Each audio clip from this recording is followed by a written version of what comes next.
오늘은 질문과 답 시리즈 33번째인데요. 선한 영향력 23번째인데 지난번까지 제가 2번 정도 사랑에 대한 설교를 한 것 같아요. 오늘은 이제 사랑 3번째 시간이 될 건데요. 오늘은 다른 얘기가 아니고 사랑에 대한 얘기를 좀 하려고 합니다. 누구의 사랑인가 하면 바로 하나님의 사랑이죠. 하나님의 사랑. 그 사랑을 오늘 우리가 느끼고 또 내가 우리에게 준 이 하나님의 사랑을 또 내가 누구에게 이 사랑을 전할 것인가, 또 그 하나님께서 나에게 주신 그 사랑을 또 누구에게 나눌 것인가, 또 나타낼 것인가를 한번 생각하는 귀한 시간이 되기를 바랍니다. 어느 아버지가 5명의 아들이 있었습니다. 그중 한 아들은 유난히 몸이 약하고 또 소극적이어서 늘 아버지 마음에 근심이 되었습니다. 하루는 아버지가 5그루의 작은 이런 나무를 묘목을 사왔습니다. 아버지는 아들들에게 하나씩 나눠주면서 1년간 너희들이 한번 잘 길러봐라. 그리고 가장 잘 기른 아들에게는 1년 후에 선물을 주겠다고 약속을 했습니다. 아들들은 제각기 아버지가 준 그 작은 묘목을 가지고 자기들이 원하는 곳에 나무를 심었습니다. 그리고 1년이 지난 아버지는 아들들의 나무를 쭉 보니까, 비교해 보니까, 그런데 가장 몸도 약하고 자신감도 없어 보이던 아들의 나무가 가장 크고 아름답게 성장하고 있었습니다. 아버지는 크게 기뻐하며 그 허약한 아들을 아주 크게 칭찬을 했습니다. 수고했다고. 너는 분명히 세상에서 가장 훌륭한 식물학자가 될 거야. 이렇게 아들을 축복했습니다. 아들은 아버지의 칭찬에 기뻐하였고 더욱 열심히 나무를 기르겠다고 다짐까지 했습니다. 그런데 이튿날 일찍 자신이 심은 나무에 가까이 다가가다가 이 아들은 깜짝 놀랐습니다. 왜 놀란가 하면 아버지가 자기보다 먼저 와서 자기 나무에 물을 주고 있었던 것입니다. 1년 동안 이 나무를 자기가 키운 게 아니라 아버지가 키운 거예요. 그 아버지는 허약한 아들이 힘을 얻기를 바라는 마음으로 몰래 나무를 보살피고 그렇게 잘 키워서 이 4명의 아들보다도 더 아름다운 그런 나무를 키운 거예요.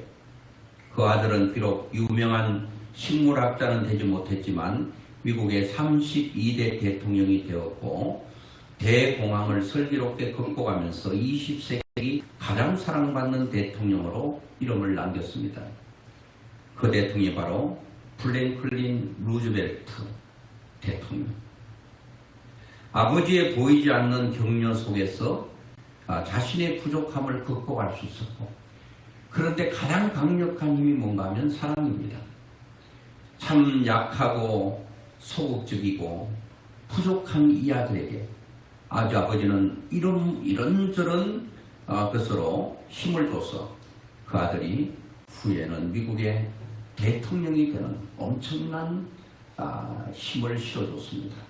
사랑이 미치는 그 영향력은 이 세상의 어떤 힘보다도 강력하다라고 하는 것입니다. 그래서 오늘 본문 예레미야 31장 20절 읽었죠. 에브라임은 나의 사랑하는 자식이 아니냐. 이 에브라임이라고 하는 것은 상징적인 의미인데 자식이라고 하는 말입니다. 에브라임은 나의 사랑하는 자식이 아니냐. 회개의 부르짖음에 대한 여호와의 응답은 에브라임이 하나님께로 돌아오기를 하나님이 자신이 애타게 기다리고 있다는 위로의 말로서 주어집니다. 그리고 호세아서 11장 1절로 4절의 내용을 보면 여기도 보면 이렇게 말합니다. 여기서 이스라엘은 오늘날 영적인 이스라엘인 여러분과 저를 가리키고 있습니다. 이스라엘이 어렸을 때에 내가 사랑하여 내 아들을 애굽에서 불러냈거늘, 이스라엘 백성들을 애굽에서 불러 하나님께서 자녀로 또 그 가나안 땅으로 불러내신 것처럼 우리가 세상에서 하나님을 알지 못할 때 세상으로부터 우리를 불러서 선지자들이 그들을 부를수록 그들은 점점 멀리하고 바알들에게 제사하며 아로새긴 우상 앞에 분향하였느니라. 그러니까 하나님이 끊임없이 이스라엘 백성들을 사랑하면 사랑할수록 그들은 점점 하나님을 멀리 가고, 그리고 하나님을 섬기기보다도 누구를 섬긴다는 거예요? 바알에게 제사하고 우상 앞에 분향하는 이런 하나님과 관계가 점점 멀어지는 그 이스라엘 백성들을 바라보면서 하나님은 굉장히 안타까워하시는 것입니다. 여러분, 이 하나님과 우리 사이를 어떻게 설명하면 제일 가슴에 와닿는가 하면, 부모님이 나를 사랑하는 것하고 차이는 엄청 많이 나지만 하나님께서 우리를 사랑하시는 이 사랑을 가장 근접한 사랑이 뭔가 하면 부모님이 우리를 사랑하는 그 사랑과 비슷하다는 겁니다. 자, 3절에 보니까 그러나 내가 에브라임에게 자식을 상징적으로 표현했다고 그랬죠. 그 에브라임에게 뭘 했다? 걸음을 가르치고, 하나님께서 어떻게 살아야 바로 살고 어떻게 믿어야 바로 믿는다라고 하는 것을, 삶을 가르쳐 주시는 분이 하나님이라는 겁니다. 그리고 하나님께서 가르칠 뿐 아니라 내 팔로 안았음에도, 이 부모가 자식을 안아주는 것처럼 하나님께서 우리를 안았다는 것은 우리를 보호한다는 겁니다. 내가 그들을 고치는 줄을, 때로는 마음이 아프고 또 육체가 아플 때 하나님은 그들을 고치는 줄을 그들은 알지 못한다. 자, 하나님은 보이지 않는데, 자, 이 루즈벨트 대통령의 아버지가 나무를 각각 심어놓고 아들이 보이지 않는 곳에서 끊임없이 나무를 보살피고 관리하듯이, 우리는 하나님의 사랑을 충분히 받고 있음에도 우리가 느끼지 못합니다. 여러분, 아이가 어릴 때 엄마가 배가 고플 때 젖을 먹이고, 그리고 또 오줌똥을 다 이렇게 갈아 채우면서 자식이 압니까? 엄마가 그렇게 하는 거 몰라요. 그런데 끊임없이 그렇게 하거든요. 그리고 가르쳐주고, 팔로 안았다는 것은 보호를 해주고, 또 그들이 아플 때에, 마음이 아플 때는 또 마음이 아픈 거를 잘 어루만져서 치료해주고, 몸이 아플 때는 또 몸을 치료해주는, 이 치료의 하나님. 그것을 안다 모른다? 모른다는 거예요. 알면 얼마나 좋겠어요. 여러분, 아마도 자식이 부모님이 나를 얼마나 사랑했는지 알면은 자식들이 부모에게 함부로 말을 못할걸요. 부모가 아무것도 나에게 해준 게 없어도 한마디도 원망스러운 말 못할 거예요. 저는 요즘 생각할 때에 저희 모친도 부친도 이미 이 땅에 계시지 않지만, 이런 하나님의 사랑을 생각할 때 어머님이 저에게 준 사랑을 뒤돌아보면 그 사랑이 얼마나 컸다는 것을 계속 생각이 나는 거예요. 어느 정도인고 하면 또 아시는 분은 아실 거예요. 제가 팥죽을 좋아했거든요. 그리고 우리 시골에서 팥죽을 한번 쏘면요, 큰 가마솥에 씁니다. 그리고 그릇마다 다 담아가지고 그 사랑방, 겨울에 팥죽을 끓이잖아요. 막 큰 게 있으면 큰 데 채우고 작은 건 다 채워가지고 그 사랑방에 다 나누는 거예요. 그거를 이제 먹으면 얼마나 맛있는지. 또 제가 이 칼국수 이런 걸 좋아하거든요. 이 손으로 밀어서 하는 거. 요즘은 그런 거 별로 없더라고요. 칼국수를 좋아해요. 그리고 팥죽을 좋아해요. 그래 제가 이 팥죽 아니고 팥 얘기만 하면 이미 어머님은 부엌에서 팥을 씻고 있어요. 제가 팥죽을 먹고 싶은 게 아니고 팥 이런 얘기만 하면 팥죽 먹고 싶은 줄 알고 부엌에 가서 팥을 씻고 팥을 삶아요. 이 제가 국수를 먹고 싶다는 건 국가 이렇게 얘기하려고 하는데, 국자만 나오면 그냥 국수 먹고 싶은 줄 알고 막 벌써 밀가루를 반죽하고 막 밀고 그렇게 해서 주시는 거예요. 그걸 모른다는 거예요. 그 사랑을 몰라요.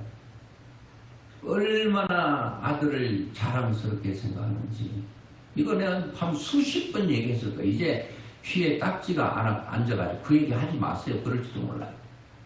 수원에서 의정까지 큰 누님 집에 갈 때 전철 타고 있으면 수많은 사람들이 앉았다 내렸다 앉았다 내렸다 하는데 옆에 사람 오면은 저도 몰랐어요. 그 누가 얘기하더라고요. 옆에 새로운 사람 앉으면 그 허벅지를 푹 찌른대요. 깜짝 놀래가지고 왜 그러시냐고 그러면 우리 아들이 누군지 아냐고. 아들이 누군지 아시나? 어떻게 아냐고. 우리 아들이 목사님이라고. 그렇게 좋아하시는. 그런데 이 부모의 사랑과 자식의 사랑이 너무 달라요. 자식은 부모가 자기 볼 때에 누구인데 친구인데 자랑하고 싶을 정도의 외모 그리고 어떤 가장 큰 게 외모죠. 우리 엄마가 다른 엄마보다 덜 이쁘고 옷도 매무새도 그냥 이렇게 뛰어나지 않고 초라하고 하면 자식은 자기 부모를 자랑스럽게 생각하고 친구들에게 소개하지 아니하고 그냥 만나는 거예요. 그런데 부모는 자식이 잘났든 못났든 그 아이가 태어날 때에 뇌성마비로 온몸이 뒤틀려도 그 아이를 안고 다니면서 내 아들이요 내 딸이라고 당당하게 얘기할 수 있는 게 누구인가? 부모님이라는 거예요. 이런 부모님을 우리가 참 마음으로 깊이 감사하지 못한다면 그래서 하나님께서는 그렇게 말하더라고요. 내 부모를 공경하라. 그러니까 이것이 지금 육신의 부모도 그런데 하나님은 오늘 말씀에 호세아서 보니까 내가 너희들을 가는 길을 가르치고 너희들을 내 품에 안고 그리고 너희들이 알지 못할 때 내가 치료하고 그런 것들을 안다 모른다. 자식이 부모의 사랑을 모른다. 그래서 어떤 그 부모님은 뭐 시골에 사는 자기 서울에서 친구 데리고 시골에 갔다나 그런데 저 멀리서 딸이 온다고 엄마는 그냥 맨발로 뛰어오는데 막 기쁘게 다가오는데 이 딸은 아주 냉정합니다. 아주 새침하게 지나가 버립니다. 그래서 옆에 친구가 물었다고 그러잖아요. 야, 저분이 너하고 어떤 사이인데 저렇게 좋아서 달려오는데 너는 그냥 휙 지나가냐고. 아, 아는 사람이야. 지나갔다. 이게 자식이 부모의 가슴에 평생 못을 박는 거예요. 엄마도 딸임에도 딸이라고 말하지 못합니다. 알잖아요. 엄마는 그 딸의 표정 보고 아는 거예요. 자, 하나님의 아픈 사랑이 그거라는 거예요. 저는 하나님의 일방적인 사랑, 이 짝사랑이 얼마나 힘든가. 오늘 본문에 보면 이 사랑은 아무리 봐도 상방적인 사랑이 아니야. 주고받는 사랑이 아니야. 일방적인 사랑이야. 짝사랑이야. 가슴 아픈 사랑이야. 자, 여러분, 사람도 서로 사랑을 주고받을 때 그 사랑이 아름답고 빛이 나는 거 아니겠어요? 그런데 한 사람은 전혀 무감각한데 한쪽에서만 막 사랑을 일방적으로 쏟아부어주면 이게 참 얼마나 힘드냐고. 8절에도 보니까 에브라임이여 내가 어찌 너를 놓겠느냐. 이스라엘이여 내가 어찌 너를 버리겠느냐. 이스라엘 백성들을 향해서 하나님은 내가 어찌 너를 놓겠느냐. 내가 어찌 너를 버리겠느냐. 이것은 포기하지 않겠다 이 말이에요. 여러분, 부모님은 절대로 자식을 포기를 하지 않아요. 포기하는 법이 없습니다. 이 두 번 이렇게 놓겠느냐 버리겠느냐, 이것은 포기하지 않겠다는 강조를 하고 있는 거 아니겠습니까? 내 마음이 내 속에 돌이키어 나의 국률이 온전히 불붙듯 하도다. 하나님은 이스라엘 백성들을 얼마나 사랑했는데 가슴에 불이 붙어서 탈 정도로 사랑에 불이 타고 있는 거예요. 그런데 하나님의 마음은 사랑이 불타고 있는데 정작 그 사랑을 받아야 될 이스라엘 백성들은 불타기는커녕 아주 그냥 영하 50도에 냉랭한 그런 마음을 가지고 있다는 거예요. 불구절에도 보니까 내가 다시는 에브라임을 멸하지 아니하리니 이는 내가 하나님이요 사람이 아님이라. 내 가운데 있는 거룩한 이니 진노함으로 내게 임하지 아니하리라. 참 하나님의 사랑은 아무리 생각해도 포기하지 않는, 하나님의 사랑은 변함이 없는 사랑, 하나님의 사랑은 끝없는 사랑이다. 사람 마음은요, 누구 말대로 수시로 죽을 듯 하잖아요. 금방 좋았다가 금방 싫었다가 이게 막 업다운이 막 그냥 바로 하늘로 올라갔다 땅으로 떨어지고, 이렇게 하면 어디에 장단을 맞추냐고. 사람의 마음이 사랑을 한다고 하는데 이게 뭐 그냥 수시로 변하는 거예요. 그래서 사람이 요즘 그 우울증 이런 게 있잖아요. 의사가 고치기 힘든 사람이, 우울증이 있는 사람은 또 약을 할 수 있대요. 늘 마음이 우울하니까. 마음이 우울한 사람에게는 마음이 이렇게 밝을 수 있도록 약을 처방하면 되는데, 이 조증이라고 바로 우울하다가 바로 상담하다가 그 상담하는 시간 불과 몇 분인데 막 웃고 막 너무 기뻐서 막 그냥 하늘로 날아갈까 두려울 정도로 마음이 그렇게 붕붕붕 떠 있는 거예요. 의사가 어디에 약을 지어줘야 되겠어요? 금방 우울해가 죽고 싶다, 뭐 살고 싶지 않다 말하다가, 와, 선생님 너무너무 좋아요. 세상에 이렇게 좋은 세상이 있냐? 아, 그러다가 또 얘기하면 또 땅에 떨어지네. 어렵습니다. 우리의 마음이 뭐든지 좀 꾸준하게 이렇게 흔들림이 없을 수는 없어요. 인생이 그냥 어려우니까. 환경이 늘 좋을 수만 없습니다. 근데 이게 너무 심한, 이런 사람하고 살기가 얼마나 힘들겠나. 이런 게만 부부라면 얼마나 힘들겠나. 아침에 금방 좋았다가 막 세상을 다 얻은 것처럼 하다가 갑자기 밥 먹다가 그냥 숟가락 턱 놓고 아이고 인생 살고 싶지 않다고 하면 얼마나 힘들겠냐. 근데 사람의 마음은 이렇게 자꾸 흔들려요. 그래서 이사야 26장 3절에도 보니까 주께서 심지가 견고한 자에게 평강의 평강으로 지켜준다고 그러거든요. 하나님을 믿어도 끝까지 믿어야 돼요. 끝까지 신뢰해야 된다는 거예요. 그리고 오늘 믿다가 저녁에는 또 하나님 뭐 살아계시냐 안 계시냐 의심하고 이러면 안 된다.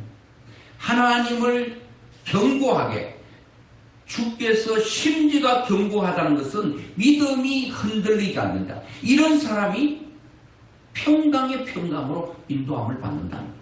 하나님을 끝까지 믿으면 마음이 든든해요. 마음이 여러분 흔들리잖아요. 그런데 이게 막 흔들리면 안 된다는 거예요. 그런데 사람은 자꾸 흔들린다. 흔들려. 우리 마음이 어떻게 조석변으로 변한 건 잡을 수가 없다는 거예요. 근데 하나님께서 우리의 생각과 우리의 마음을 지켜주신다고 합니다. 하나님께서 지켜주셔야 돼요. 근데 하나님의 마음은 어떻다고요? 바로 지금 막 하늘로 올라갔다가 또 땅으로 떨어지고 이러지 않아요. 그 하나님의 마음이 꾸준하게 일정해. 그 사랑이 변함이 없어. 그 사랑이 흔들리지가 않아. 한 번 사랑하면 영원한 사랑입니다.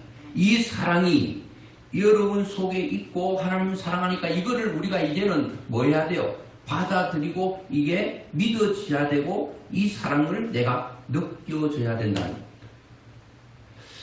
지금 산에 가보니까 매미들이 많이 울더라고요. 매미들이. 그 매미의 일생이 참 눈물 나더라고요. 봤더니. 매미의 일생은 땅속에서 5년 내지 7년을 땅속에 있대. 그러다가 땅에서 이제 올라와서 이제 매미가 돼서 며칠을 사는가 하면 15일 정도 살다가 끝난답니다. 5년에서 17년까지 땅속에 있다가 땅속에서 나와서 나무에서 15일 겨우 사는 거예요. 이 짧은 날에 매미는 짝을 만나 사랑을 해야 되는데 얼마나 절박한 거 15일밖에 없으니까 그래서 낮과 밤을 잊지 않고 사랑의 노래를 부릅니다. 암컷은 맴맴맴 하면서 내가 매미 가게는 잘 잡았는데 요즘 자꾸 울길래 손에 잡혀 2마리 잡으려고 하다가 1마리도 못 잡았어요. 이 매미 계속 우는 거야.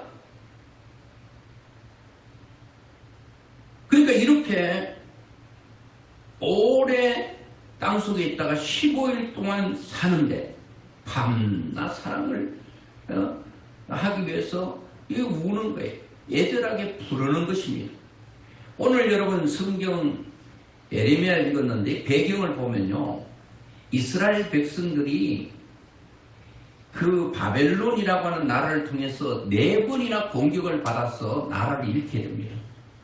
이미 3번은 공격을 받아서 잃었고 이제 바벨론으로부터 4번째 공격이 임박해 있을 때 유다 백성들이 4번째 공격을 받게 되면 예루살렘은 완전히 함락되어버리고 마는 그런 시점에 와 있는 상황입니다. 이러한 상황에도 불구하고 유다 백성들은 지금 또 우리들이 왜 이렇게 바벨론으로부터 공격을 받고 고난을 당하고 힘들어해야 되는지를 알지 못하고 깨닫지 못하고 있다는 겁니다. 하나님은 말합니다. 너희와 내 사이에 죄악의 담이 가로막혀서 이 죄악 때문에 하나님께서 이스라엘 백성들을 깨우치기 위해서 무엇을 하는가 하면은 이런 바벨론을 통해서 어려움을 당하게 된다는 겁니다. 자, 예레미야 30장 11절 같이 한번 읽어보겠습니다. 그러나 내가 법에 따라 너를 징계할 것이요 결코 무죄한 자로만 여기지는 아니하리라. 하나님께서는 이스라엘 백성들을 사랑하시지만 그럼에도 불구하고 죄에 대해서만큼은 징계하겠다는 거예요. 자, 부모님이 아이들이 어릴 때 말 잘 듣지 않으면 회초리를 가지고 너가 이렇게 잘못했기 때문에 몇 대를 맞아야 되는가 상의해서 매를 때려요. 여러분 미워서 때립니까? 아니에요. 사랑하기 때문에. 아이가 바로 자라라고. 아마 여러분들도 그렇게 했을 거예요. 자식이 잘못하면 회초리로 이런 종아리를 때렸어요.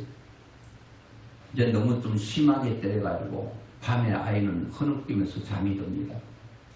그래가지고 허벅지를 보니까 시퍼렇게 멍든 자기의 자녀의 그 종아리를 만지면서 엄마는 또 흐느끼고 그 약을 발라주고 또 마사지를 하고 이게 부모님의 마음이에요. 하나님은 우리를 사랑하기 때문에 때로는 우리의 잘못을 깨닫게 하기 위해서 매를 때리기도 합니다. 그런데 하나님은 뭐하죠? 부모는 그러잖아요. 말 안 들으면 호적에서 이름 파버리겠다. 이름 판다고 내 아들 내 딸 안 되는 거 아니잖아요. 근데 하나님은 그렇지 않아요. 하나님 뭐 하신다고요? 하나님이 우리를 사랑하는 그 사랑을 포기하지 않아. 그 사랑이 변하지가 않아. 그 사랑이 변하지도 포기하지도 않는 그 사랑이 처음부터 끝까지 쫙 한다는 거예요. 흔들리지 않는다. 시골 빨랫줄 있잖아요. 빨랫줄 이렇게 쫙 있는 것처럼. 이거 여러분 크게 변하지 않잖아요. 하나님의 사랑이 일률적이다. 하나님은 애타게 우리를 사랑한다고 오늘 본문 20절 한 번 더 읽어보겠습니다. 시작. 에브라임은 나의 사랑하는 아들 기뻐하는 자식이 아니냐. 내가 그를 책망하여 말할 때마다 깊이 생각하노라. 그러므로 그를 위하여 내 창자가 덜거러니 내가 반드시 그를 불쌍히 여기리라. 여호와의 말씀이니라.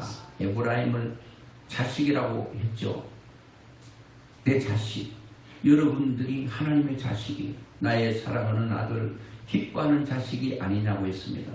여기서 에브라임은 하나님의 자녀들을 상징적으로 표현하고 있는 여러분과 저를 말하고 있는 여기서 깊이 생각한다는 말은 자카르라고 하는 말인데 확실하게 기억한다는 말입니다. 확실하게 기억한다. 왜 확실히 기억하죠? 우리를 너무 사랑하기 때문에. 그래서 제가 이제 여기서 하나님께서 내 창자가 들끓도록 생각하신다. 여기서 창자가 들끓으니라고 말씀하고 있는데, 이 창자가 들끓으니라고 하는 말은 하무메아이라고 하는 말인데, 끌어오는 사람, 이 사람을 주체할 수가 없이 막 솟구치는 사람, 그거를 표현할 때에 이 창자가 들끓으니 이런 표현을 써요. 여러분, 너무 아이가 이쁘면 막 어쩔 줄 몰라잖아. 그런 표현이라는 거예요. 그래, 저도 아이들 보니까, 어릴 때 보니까 막 이쁘잖아요. 막 또 낮밤이 바뀌어가지고 밤에 안 잘 때는 또 밉더라고요. 아무리 뭐 그냥 꼬집고 해도 낮에 자지 말라고 꼬집어도 그냥 계속 까부러지고 계속 자는 거예요. 막 밉더라고, 그럴 때. 왜? 잘 때 자고 일어날 때 일어나야죠. 근데 또 보면은 잘 때 또 이쁘잖아요. 손 같은 게 이렇게 막 보니까 막 나도 모르게 막 깨물어 버린다니까. 이뻐서. 깨물어가 상처가 있는데 이거 뭐 미워서 깨물었을까요? 너무 이뻐서 어쩔 줄 몰라. 그래 뭐 아이들 여러분 보면은 얼마나 이뻐요. 그 아이 살이 부드럽잖아요. 이 만지다가 막 너무 이뻐서 막 꼬집어 버려, 꼬집어. 하나님이 우리를 이렇게 창자가 들끓으니 이런 표현을 쓴 거예요. 그 하나님이 우리를 너무 이뻐서 너무 좋아서 어쩔 줄 몰라 하는 거예요. 물이 막 밑에서 솟구칠 때 막을 수가 없잖아요. 막을 수 없어요. 저도 뭐 안 해본 일이 거의 없는데, 저기 의정부 대학 다닐 때 이제 한 학기 공부해놓고 다음 학기 또 놓고 하려고 이제 여름에 큰 의정부 폐수 처리장 만드는데 막 밑에 얼마나 크겠어요. 의정부의 폐수들을 다 받아가지고 그거를 정화시키니까 어마어마히 크죠. 근데 거기 이제 밑에 팠기 때문에 물이 막 솟구치는데 아무도 못 막는 거예요. 물을 뭐 전문가 와서 막 이렇게 해도 안 되고 저렇게 해도 막 거의 막으려면 펑 터지고 막으려면 터지고, 야, 그때 물이 밑에서 솟구치는 힘이 얼마나 크다는 걸 느꼈거든요. 자, 하나님께서 우리를 창자가 들끓으니라고 하는 말은, 들끓는다는 말은 그 사랑이 주체할 수가 없다는, 막을 수가 없다. 하나님이 여러분을 사랑하는 그 사랑을 그 누군가 막을 수가 없다. 부모가 자식을 사랑하는 그 사랑을 막을 수가 없다는 거예요. 이거는 죽음이 가로막아도 막을 수가 없다는 거죠. 죽음보다 더 강한 게 사랑입니다. 자식을 사랑하기 때문에 사랑하는 사람을 위해서 여러분 목숨을 줘도 아깝지 않다고 그러잖아요. 이 표는 애를 끓다라고 하는 말도 있잖아요. 애 끓는다. 그런 말도 보니까 이 애라고 하는 말은 창자의 옛말이에요. 창자를 말 때 애. 간과 설계를 말할 때 옛말에는 애 끓는다 할 때에 이 창자, 간, 설계. 이거는 이제 뭐 그것만 말하는 게 아니지. 사실은 5장 전체를 말하고 있는 거예요. 속이 탄다 할 때에 이 속이 탄다는 게 뭐예요? 간과 설계와 창자 모든 것이 탄다는 거예요. 그래 우리는 이제 뭐 말할 때 속이 상한데 속이 탄대. 이게 여러분 얼마나 아픈 마음을 표현하고 있는 것입니까? 그래서 창자가 들끓는다. 이런 말들은 하나님께서 우리를 너무 사랑한다. 이 또 들끓으니라고 하는 말은 다른 말로 또 보니까요. 비통할 때, 너무 비통할 때 곰이나 비둘기가 신음하는 소리를 낼 때 들끓는다는 표현을 씁니다.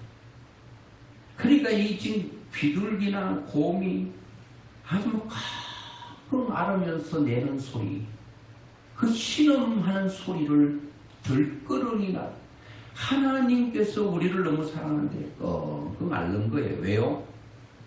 일방적인 사랑이니까. 하나님은 끊임없이 사랑하는데 이 받는 사람이 그렇지 않는 거예요. 여러분, 하나님께서 이렇게 사랑하는 것을 우리가 깨닫는 것이 굉장히 중요하고, 이제 우리가 어떻게 해야 되느냐? 우리가 이제 하나님께 받은 사랑을, 제가 서두에 말씀드린 것처럼 여러분, 누구를 사랑하려고 지난번에 한번 말씀드렸는데, 나하고 가장 거리가 먼 사람, 나를 가장 사랑하지 않는 그 사람을, 한 사람을 사랑하는 것입니다. 그 사람을 우리가 마음에 변화를 시키면 되는 것입니다. 제가 그 하나님의 사랑을 깨닫고 이제 총각 때 이제 총각 집사가 됐죠. 22살 때. 근데 제가 출석하고 있는 교회, 그때는 제가 신학교를 입학하기 전인데, 그 이제 우리 교회에 나오는 그 자매가 하나 있었는데, 그 자매가 이제 그 어떤 집에 이제 이 도우미, 그 가정에 이제 뭐 빨래도 해주고 이렇게 하는 그 자매가 좀 어려웠어요. 그런데 그 자매가 교회 나왔는데 저한테 이제 자기 집에 한 번도 이렇게 바깥에 나오지 못한 형제가 있는데 좀 전도를 좀 해달라고 그랬어요. 그래 가봤어요. 집은 그 수율이 보니까 어마어마하게 큰 집이야. 가보니까 그 형제가 이 하반신을 못 써. 계속 그 벽에만 이렇게 기대고 있어가지고 그 기댄 그 부분에 노랗게 물들 정도로 고기 왔다 갔다 이렇게 이제 이거 허리로 이렇게 쭉 가고, 그 형제를 전도를 해달라고 그래서 이제 가서 전도를 해서 결국은 예수 믿게 됐어요. 안 나올라 그래요. 자기가 신체가 그러니까. 그런 거 신경 쓰지 말라고, 사람 신경 쓰지 말라고, 하나님은 당신을 너무 사랑한다고. 그리고 어떻게 했느냐, 제가 예배 드리기 전에 30분에 그 집에 가가지고 그 형제를, 제가 체격이 있잖아요. 웬만한 사람 다 바짝바짝 들지. 근데 몸이 약하니까 그렇게 무게도 키로도 안 나가요. 그래 바짝 들어가지고 이제 바깥에 휠체어 태워놓으면 그 자매가 이제 끌고 이제 교회로 오고, 또 교회에 오면 내가 또 들었다가 예배당에 또 놓고 또 태워가지고 하면 그 자매가 끌고 가면 또 제가 끌고 갈 때도 있고, 휠체어 밀고 갈 때 있고, 또 태워다 줘요. 근데 후에는 이제 그 자매가 그 형제와 결혼했는데, 저는 그 결혼식에 못 갔는데 그 자매가 이 신부 입장하는데 그렇게 많이 울더래요. 왜 우는지는 제가 그 얘기를 듣고 잘 알지를 못했어요. 이제 평생을 그 사람의 발이 돼야 되고, 평생을 그를 섬겨야 된다고 하는 그런 자기의 어떤 앞일에 대해서 힘들어서 울었는지, 아니면 내가 참 건강해서 이런 형제를 평생 손과 발이 되어서 섬길 수 있을 거라고 생각해서 했는지도 모르겠는데, 그 뒤로 그 자매하고 그 형제가 참 이렇게 그리도 안에서 서로 힘이 되어주고 격려하고 위로하는 것을 제가 봤습니다. 우리는 참 하나님의 사랑이 우리에게 임했는데, 받은 사랑은 빚진 거예요. 여러분과 제가 하나님의 사랑을, 하나님은 우리가 깨물어 주고 싶을 정도로 이쁜데 그 사랑을 우리 못 깨닫는 거예요. 부모가 나를 그렇게 사랑했는데도 자식이 못 깨닫잖아요. 알지 못한다고 그랬잖아요. 알지 못한다고 그래요. 왜? 사랑은 위로부터 아래로 흐르기 때문에 절대로 위의 사랑을 아래에 있는 사람이 깨닫지 못하는 게 그 사랑의 그게 그 원리가 그렇다는 거예요. 물이 위에서 아래로 흐르는 것처럼 밑에서 물이 위로 흐르는 법은 없습니다. 기계로 강제적으로 밑에서 펌프를 통해서 위로 끌어올리지 아니하는 한 물은 항상 위에서 아래로 흐르기 때문에 몰라요. 부모의 사랑은 자식이 죽었다 깨어나도 몰라요. 하나님의 사랑을 인간들이 아무리 깨달으려고 해도 깨달을 수가 없어요. 그냥 받아들이는, 하나님 나를 이렇게 사랑하셨네, 받아들이는. 제가 부교육자로 있을 때 아는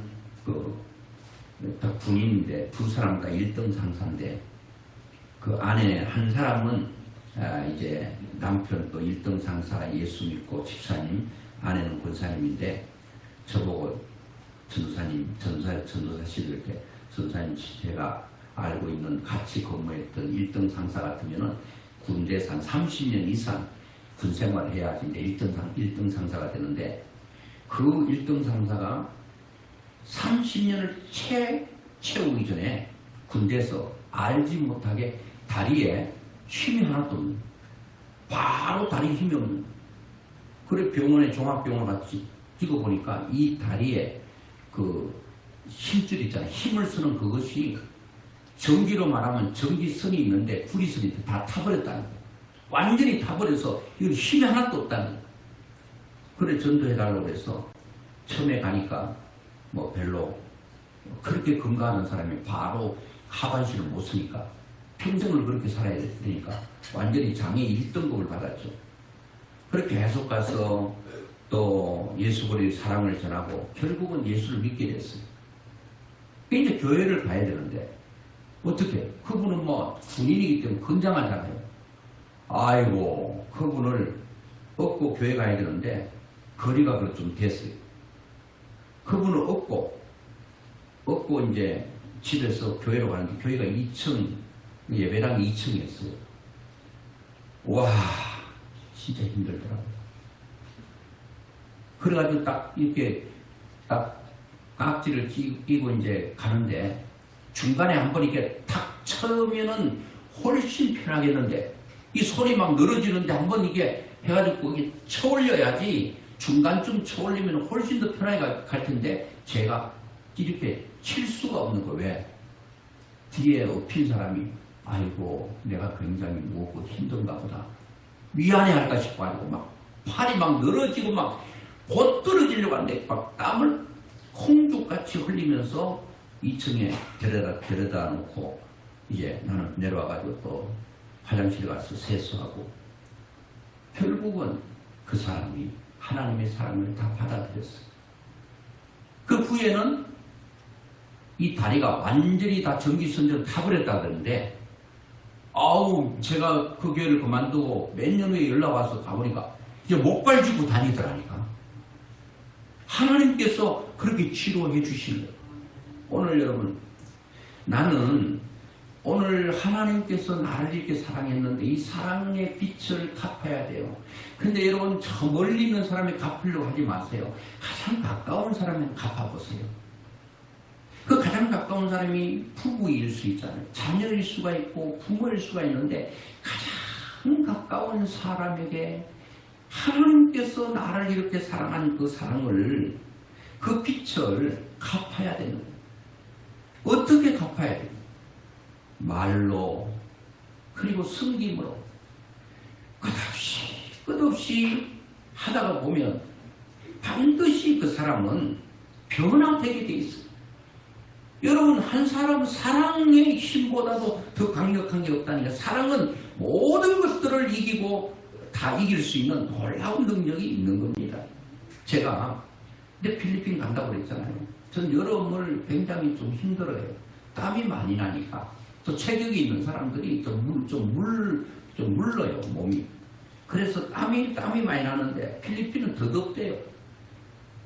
근데 신학생들인데 가서 앞으로 이제 목사가 될 사람들인데 가서 성경을 가르치는데 기도해달라는 게 바로 그거예요.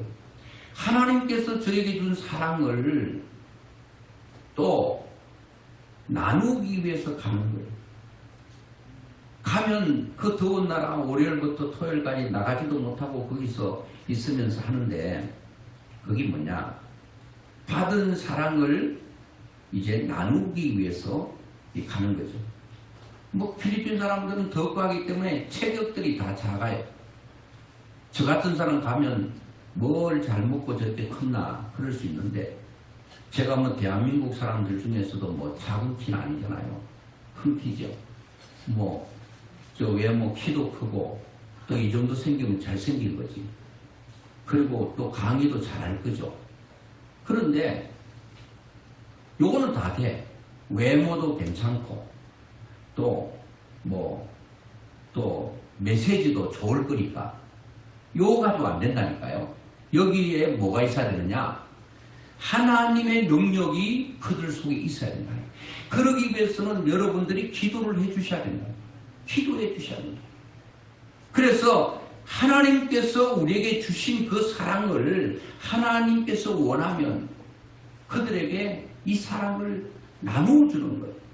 이게 여러분 깎는 것 아니겠습니까? 그래서 한 번 더 제가 사랑에 대한 설교를 3번째 한다고 그랬잖아요. 계속 강조한 게 뭐냐? 한 가지입니다. 여러분이 가장 눈에 거슬리는 사람, 가장 못마땅한 사람, 그 한 사람을 잡아보세요. 그 사람에게 계속 일방적으로 하나님이 우리를 일방적으로 사랑하셨어요. 그 일방적인 사랑이 우리 어느 날 깨닫는 순간 아, 하나님이 나를 이렇게 사랑하셨네. 깨닫는 순간 우리가 여러분 나를 가장 안 좋아하는 이 사람을 사랑하고 난 후에 그 사랑은 부메랑이 돼서 돌아온다니까요. 그 사람이 하나님의 사랑을 충분히 쏟아붓고 나면 그 사람이 나를 다시 사랑하게 된다니까요. 그때에 하나님께서 얼마나 기뻐하시는지 알 수가 없습니다. 이 사랑이 여러분 가슴 속에 충만하고 또 여러분이 그 하나님의 사랑을 다른 사람에게 나눠줄 수 있는 그런 축복이 있기를 주의 이름으로 축원합니다.